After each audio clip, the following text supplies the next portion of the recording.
Hey, we're live. All right.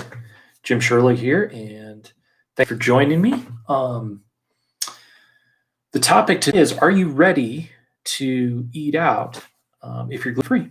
Yeah, I bet you're ready. If you are recently gluten-free, then there's a chance you're missing out or you're missing some of the fast foods that you maybe have previously enjoyed. I know that even as a long-time gluten-free person, like I'm missing eating out right now just because of all the COVID stuff, and it feels like it's been forever. Um, we're doing the takeout thing, but it'd be nice to eat out again. And it's winter. We're in Colorado. It's like a little chilly. So anyway, the point though of this was, are you ready to eat out gluten-free? And by that I mean, are you set in terms of like knowing enough about the diet, knowing the kind of questions you want to ask, so that you can basically ask the right questions, get the information you need, and kind of know whether or not you can be comfortable with the food they're going to serve. So now is a great time to sort of, get into eating gluten-free and kind of learn some of this stuff, so that, as things hopefully open up and, COVID kind of goes away and everything later this year, or at least maybe some of the restrictions get lifted as the weather gets warmer. I mean, who knows what's going to happen, but then you'll be really kind of ready to go. So here's the deal. Like, here's how to know, right? So are you really comfortable with where cross-contamination can occur in your own kitchen, right? And then let's think about that as it would happen in a restaurant. So, like if you go to a pizza place where they're making like their own crusts, and, they're tossing them in the back, and, there's flour everywhere, like that may not be a good situation. I mean, I know that would be kind of tough in your own kitchen. Like you'd be doing some cleanup before you kind of got in there and, made a gluten-free pizza crust or something like that. Right. And, so if the restaurant is going to be that way, then, that's going to be a bad situation. Right. Do they have deep fryers and stuff like that? Is it a lot of fried food and it's not really clear? Like, does the menu say like, yeah, we've got a lot of different chicken wings, and, some are breaded and some are not. And they've got some stuff on the, menu that says gluten-free that, might be fried. Well, then you might be thinking, okay, that should set off a red flag, right? So, I mean, what do you think is the problem there, right? I think for me, like the problem there is going to be like, you don't want the gluten-free stuff fried in the same fryer as everything else, right? So a lot of places have like a dedicated fryer, right? So that's not an uncommon thing anymore. So that's just the kind of question you want to find out, though, is, do they have a dedicated fryer? And, if they do, then it might be a comfortable situation for you, right? I think, we kind of avoid some of the fried foods unless we know, like, with some certainty. Like, there's only a couple of restaurants where they serve both like gluten-free and regular food, where we trust, like the egg rolls. Like I know this Thai fusion place we go to on a regular basis. They do a great job, and they always have. We've never had a problem there, and we've eaten there probably more times than we should have. But not every place is like that. And part of this is just like building trust with places. It's like a relationship, right? So anyway, that's the kind of thing that you've got to be thinking, like fryers. Flour and stuff like that floating around in the kitchen.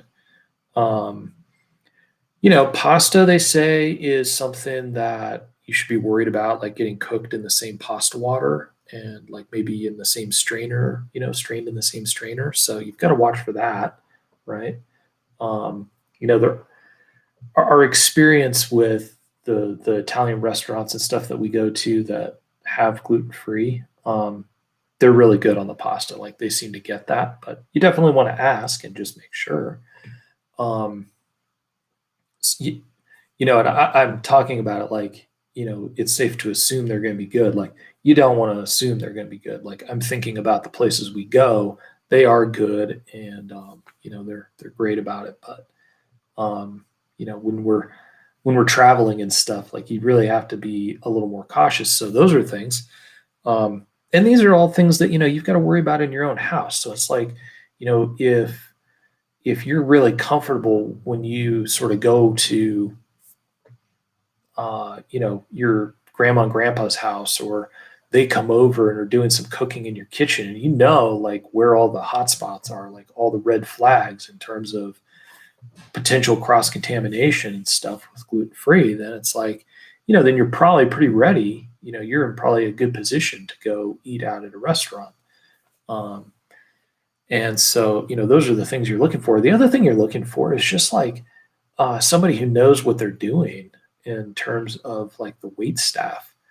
So like a lot of the food prep and everything, obviously all the food prep is going to happen in the kitchen, but like a lot of the problems that occur in a restaurant with gluten free are communication issues between the wait person who talks to you and the kitchen staff, right? And so um, it's okay to be like really have a lot of questions and inquisitive or whatever with your wait person, because if they're kind of flaky, then it may be that like your requests aren't getting added to the ticket, or it's like they're not being, maybe they're just adding like, oh, the gluten-free dishes, but they're not really saying anything as though it was like, because in some restaurants you go to, it's like you can go to Outback, who's great about gluten-free, like they have been forever,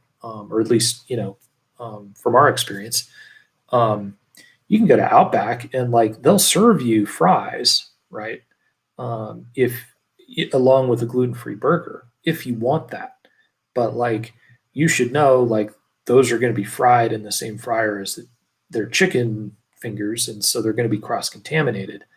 So your wait person kind of needs to like get that message, like that, if you've got celiac, this is like an allergy or whatever. So they need to treat it like, okay, when they put the ticket in that goes to the cooks, like this isn't just the gluten-free burger, it's like, and fries and stuff. This is like gluten-free allergy. So, they should know we're not serving this person fries.